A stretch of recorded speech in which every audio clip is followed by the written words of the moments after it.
हथवा कलसली है कवन भैया ठाड़ जी।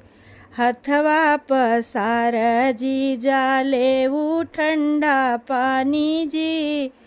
हथवा पसार जी जाले ऊ ठंडा पानी जी।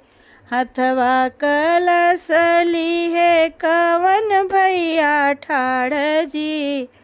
हथवा पसार जी जाले ऊ ठंडा पानी जी।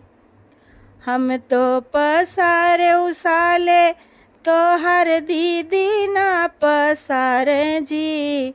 कैसे केले ई साले ठंडा जुड़ पानी जी। कैसे केले ई साले ठंडा जुड़ पानी जी। हम तो पसारे उसाले तो हर दीदी ना पसारे जी। कैसे केले ई साले ठंडा जुड़ पानी जी।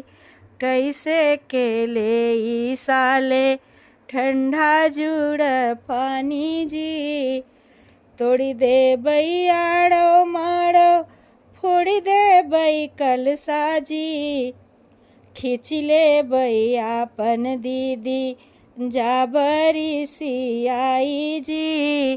खींच ले बैयापन दीदी जाबरी सियाई जी। तोड़ी दे बैयाड़ो माड़ो फोड़ी दे बई कलसा जी।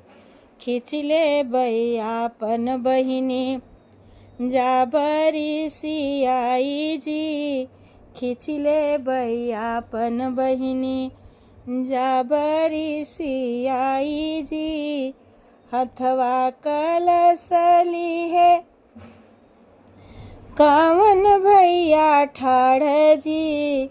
हथवा पसार जी ले ऊ ठंडा पानी जी। हथवा पसार हो जी ले ऊ ठंडा पानी जी।